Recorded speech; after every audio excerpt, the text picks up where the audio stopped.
kasih Tuhan itu yang menutupi seluruh dosa kita. Nah, hari ini saudara, mari kita buka kitab kita dari kitab Perjanjian Lama, kitab Yosua pasal yang ke-6 ayat pertama sampai dengan yang ke-5.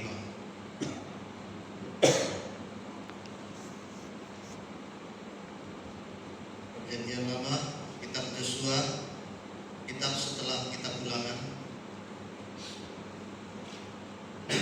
Yosua pasal yang ke-6 ayat yang pertama sampai dengan yang ke-5. Saya akan bacakan firman Tuhan. Jatuhnya Yeriko. Dalam pada itu Yeriko telah menutup pintu gerbangnya, telah tertutup kota itu karena orang Israel. Tidak ada orang keluar atau masuk.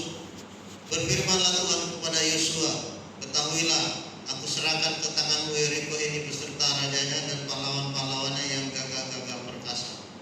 Haruslah kamu mengelilingi kota itu, yakni semua prajurit harus mengedari kota itu sekali saja. Demikianlah harus engkau perbuat 6 hari lamanya. Dan 7 orang imam harus membawa 7 sangkakala tanduk domba di depan tabur. Tapi pada hari yang ke-7, 7 kali kamu harus mengelilingi kota itu, sedang para imam meniup sangkakala.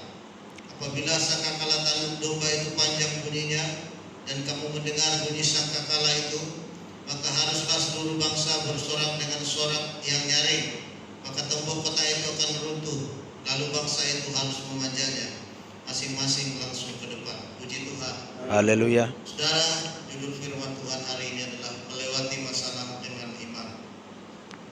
Saudara, Yeriko adalah salah satu kota yang harus diruntuhkan oleh bangsa Israel sebelum mereka sampai ke tanah Kanaan. Jadi kenapa tembok Yeriko dan kota Yeriko harus dihancurkan?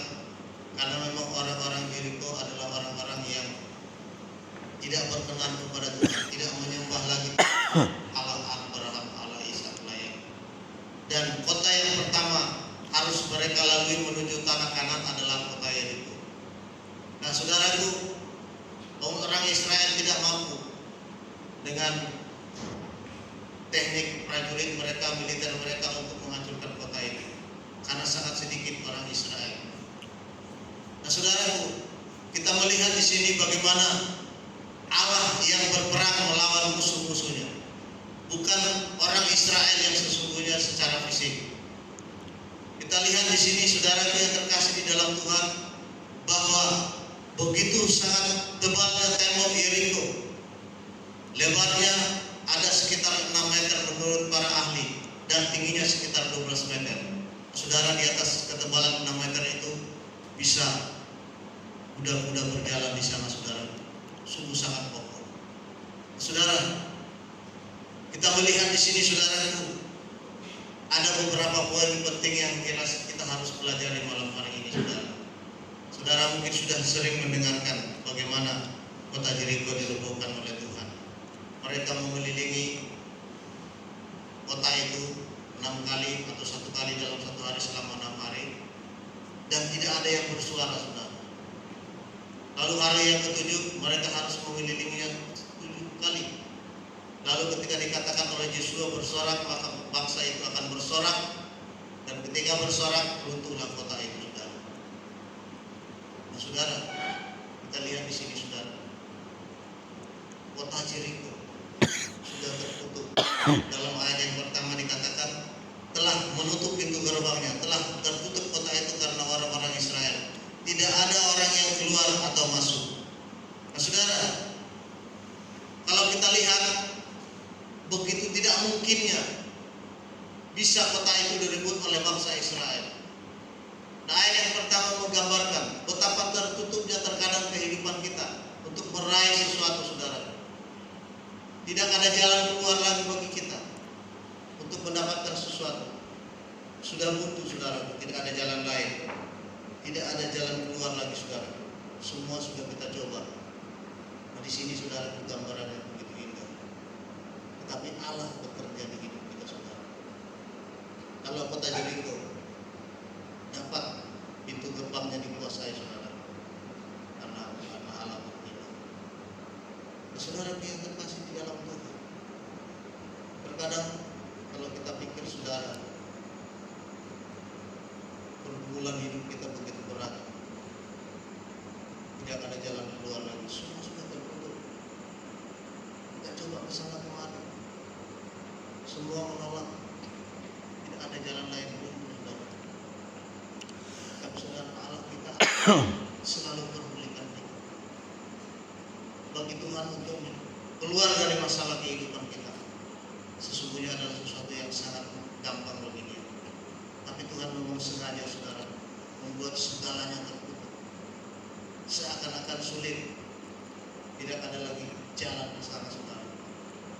Nah, hari ini, saudara, kita diberikan pengajaran, saudara, bagaimana kehidupan kita sebagai manusia, saudara, berhadapan pada berbagai tantangan. Akan ada saja cara dunia ini untuk menghalangi kita, cara-cara orang-orang yang tidak berkenan kepada Tuhan untuk menghalangi orang-orang kita yang percaya kepada Tuhan untuk tidak terus berjalan bersama dengan Tuhan. Dan ketika kita bergumul di tengah dunia ini, saudara, begitu sulitnya orang percaya. Kalau kita melihat kejahatan-kejahatan sekarang ini, saudara, bereng akan masa sonari, kita orang-orang percaya, semakin orang demo untuk tidak menghalangi orang beribadah. Namun, saudara, semakin gencar mereka menghalangi orang beribadah.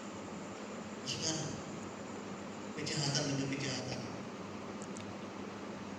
yang dilakukan oleh iblis, baik lewat agama-agama apapun itu, saudara, orang-orang percaya sudah dihalangi, saudara, supaya kita terhalang untuk berkembangnya orang-orang yang percaya, semakin meluasnya kerajaan Allah di tengah-tengah dunia ini. Kita ini sedang dihalangi, pintu-pintu sedang tertutup saat ini, saudara, untuk merambah begitu besar lagi orang-orang yang percaya. Semua pada tertutup, mendapatkan izin gereja sangat sulit, saudara. Kita juga berdoa nanti, saudara, ketika kita nanti sudah mendapatkanlah itu, pasti ada tantangan, saudara. Karena dunia ini akan semakin gencar, saudara. Iblis akan semakin merajalela. Saya melihat, saudara, perkembangan zaman ini, saudara, banyak orang mau menutup orang-orang yang datang kepada Tuhan supaya tidak terjadi orang-orang yang sangat suka kepada Tuhan Yesus. Iblis berperan di sini. Nah, saudara, kehidupan kita juga begitu terancam. Baik di mana kita bekerja, kita dihalangi untuk maju. Karena kita apa? Kita orang percaya kepada Tuhan. Kita disisihkan. Karena apa? Kita punya agama berbeda. Nah, saudara yang terkasih di dalam Tuhan, kita perlu bekerja sama dengan Tuhan. Kita tidak bisa sendiri. Orang Israel berjalan mengelilingi kota Yeriko selama 6 hari, berturut-turut, setiap hari sekali. Nah, saudara, saya berpikir ketika orang Israel mengelilingi kota Yeriko, hari pertama tidak ada perubahan, hari kedua tidak ada perubahan, sampai ke hari ke-6. Mereka sama kita sama, saudara. Pasti manusia-manusia yang juga punya rasa khawatir. Mungkin dalam hati mereka berkata, ada berdoa di Tuhan, di seluruh keliling kami, Sabtu dan tidak ada perubahan. Nah, saudara, kita pun seperti itu, saudara. Ketika jalan tertutup, kita diuji oleh Tuhan. Kita berjalan mengelilingi kehidupan kita, saudara. Hari pertama tidak ada terjadi apa-apa, hari kedua dan seterusnya. Nah, apakah kita mampu seperti bangsa Israel? Pada hari yang ke-7 mereka harus mengelilinginya sampai 7 kali. Dan mereka taat semuanya kepada perintah Yosua. Jangan ada yang bersorak kalau tidak saya katakan untuk bersorak. Dan kalau sudah saya katakan bersorak. Saudara, begitu taatnya mereka. Mereka taat kepada perintah Tuhan lewat Nabi Yosua. Dan apa yang terjadi, saudara? Ketika mereka taat, pintu-pintu dan tembok-tembok itu terputus seketika, saudara. Itu yang kita mengerti hari ini, saudara. Betapapun sulitnya kehidupan kita, saudara, kita harus serahkan kepada Tuhan. Dan janji Allah akan digenapi dalam hidup kita. Saya berpikir, saudara, seperti sedikit kesaksian buat anak saya Samuel ketika dia mengalami sakit perut karena pulang dari pekerjaan mengalami dehidrasi dan buang air sampai 3 kali, lalu dia sangat lemas sampai di rumah menggerakkan kepalanya pun tidak bisa. Saya berikan obat panas karena dia juga panas. Lalu saya melihat saudara, beda, tidak seperti demam biasa, mukanya sudah pucat, napasnya sudah sesak. Lalu kami bawa ke UGD. Sampai ke UGD saudaraku, diberikan infus, diberikan selang oksigen, dan dia merasa lega. Dan dia sudah bangun, dan dia tidak sesak. Dan dokter berkata, sudah bisa juga sehat, tidak apa-apa, cuma oksigen. Lalu dikasih obat. Lalu sampai di rumah saudara kami pikir kami sudah tenang. Tapi ketika sudah mau tidur, dia merasakan perutnya melilit lagi saudara. Merasakan mulai menggigil, demam. Napasnya juga kembali susah. Saudara kami berinisiatif, tadi sudah dari UGD mau dibawa kemana lagi? Kami berdoa kepada Tuhan. Lalu kami bawa ke UGD kembali. Orang UGD lalu heran, tadi bapak ibu kan ke sini, ngapain lagi? Kata istri saya, saudara, napasnya sesak, demam lagi dia. Ya kemana lagi dibawa? Ke sini lah. Kami kan BPJS. Kayak mau rawat inap. Bapak tadi yang bilang sudah bisa pulang. Ternyata seperti ini. Kami berdebat sama saudara dan lalu dirawat inap.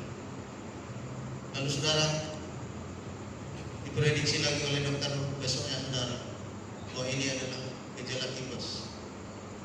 Tapi dia tidak mencari lagi atau diare lagi saudara. Dan tidak ada perubahan. Saya berpikir kepada Tuhan, ini apa ini Tuhan? Prediksi dokter ini salah semua. Tidak ada yang tepat.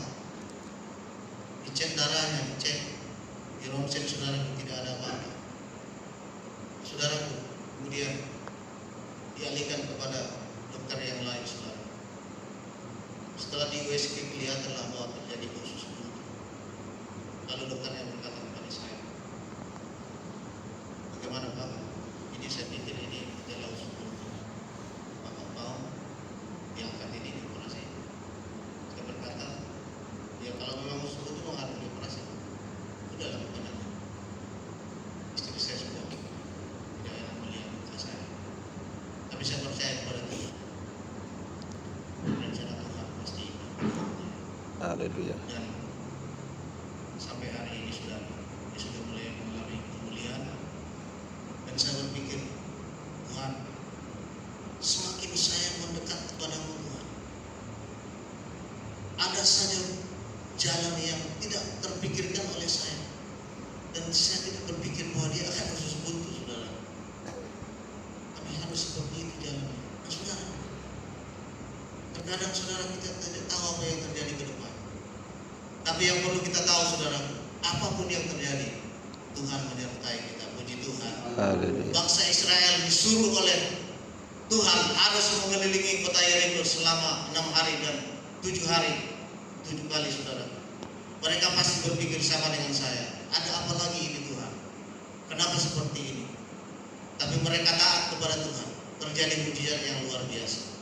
Nah saudara yang terkasih di dalam Tuhan, janji Allah pada ayat yang kedua, aku serahkan ke tanganmu Yeriko dan beserta rajanya dan pahlawan-pahlawannya yang gagah perkasa. Artinya saudaraku, Tuhan sudah menyerahkan segala musuh-musuh kita, segala sakit penyakit kita, segala percobaan-percobaan, masalah-masalah hidup kita kepada kita, bahwa kita mampu mengatasinya karena Tuhan yang berkata, engkau mampu melewati. Puji Tuhan. Haleluya. Kita mampu melewati segala persoalan. Begitu juga dengan saudara siapapun di tempat ini saudara. Apapun yang saudara alami, Tuhan bertanggung jawab dalam kehidupan. Ayo ditunggu sama muda, ditunggu sama muda. Tanggung jawab Tuhan adalah tanggung jawab seorang Allah yang bukan Allah kaleng-kaleng.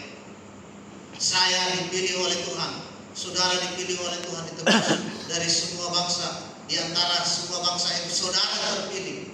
Artinya saudaraku, begitu diperhatikannya hidup saudara, sampai apapun yang terjadi dalam kehidupan saudara. Karena itu saudara yang terkasih di dalam Tuhan, kita harus percaya kuasa Allah akan terjadi ketika ada tindakan iman dengan ketaatan kepada Tuhan. Kan perlu tahu. Namun yang sangat kita ketahui juga saudara adalah kita harus melalui proses waktu Tuhan. Saya berkali-kali berkata kepada saudara bahwa saya juga sangat salut. Istri saya juga berkata, saya bukan memuji-muji seseorang. Ketika kami di rumah sakit selama 7 hari menjaga anak kami, bermain anak. Anak tahan apa enak tak situasi dah putaran. Sebenarnya tetap menjaga geling. Itu hari lebih stres. Padahal pergi lagi kepada kita harus menanti dengan sabar. Saudara, kita harus ikut irama Tuhan. Memang proses dari Tuhan itu sangat menyakitkan saudara. Saya juga ketika anak saya sudah dibius, bayangkan saudara, mulai pagi dia suruh puasa mulai jam 8 pagi sampai operasi, dan setelah operasi harus puasa sampai jam 10 malam, tidak minum, tidak makan. Anak saya sudah menjerit-jerit, kayak gini mati, lama-lama mati kayak gini Pak, katanya. Kenapa? Dia nggak minum, nggak makan. Saya sangat kasihan melihatnya saudara. Lalu saya katakan kepada dokter, ini apa udah belum bisa minum?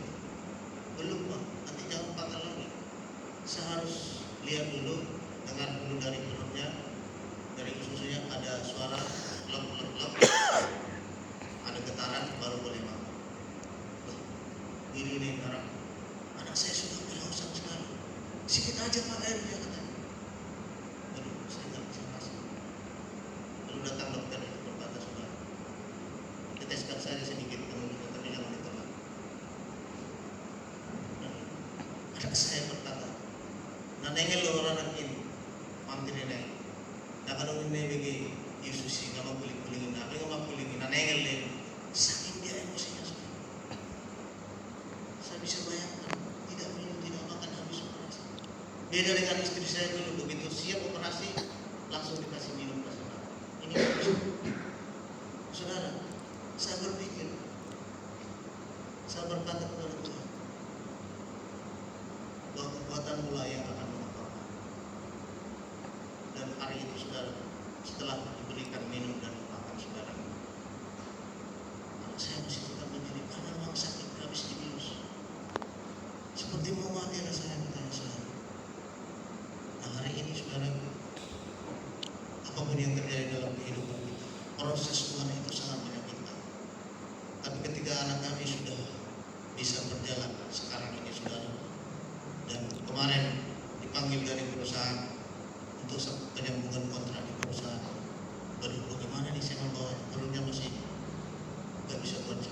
Udah bawa aja Pak, pelan-pelan. Saya pelan-pelan saja ke PT masuk dan kembali dengan selamat.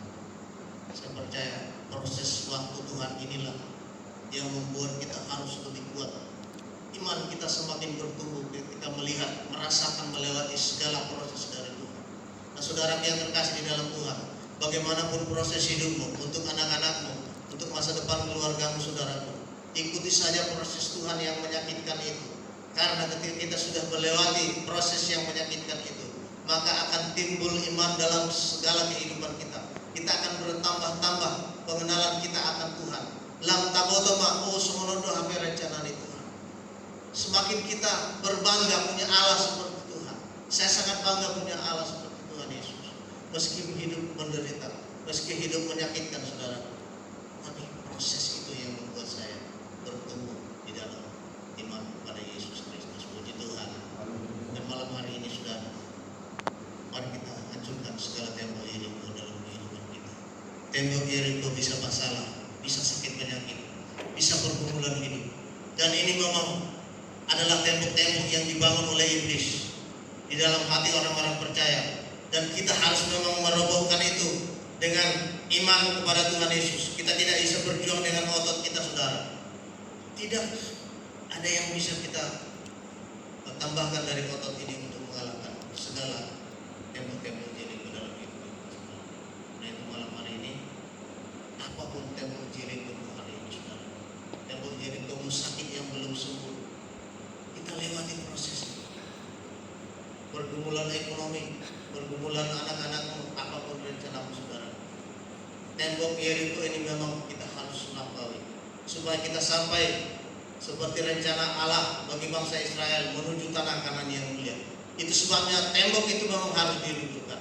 Itulah tahap pertama yang dilakukan oleh Allah bagi bangsa Israel. Kalau sudah melewati itu, mereka berhak masuk ke dalam tanah perjanjian, yaitu tanah Kanan yang mulia. Puji Tuhan. Dan malam hari ini, saudara, kita imani firman Tuhan. Kita bawa seluruh hidup kita kepada Tuhan. Kita jadikan hidup kita menjadi bejana tanah liat yang siap dipakai Tuhan, dibentuk oleh Tuhan menjadi bejana yang baru, yang indah di hadapan Tuhan. Puji Tuhan. Haleluya. Mari kita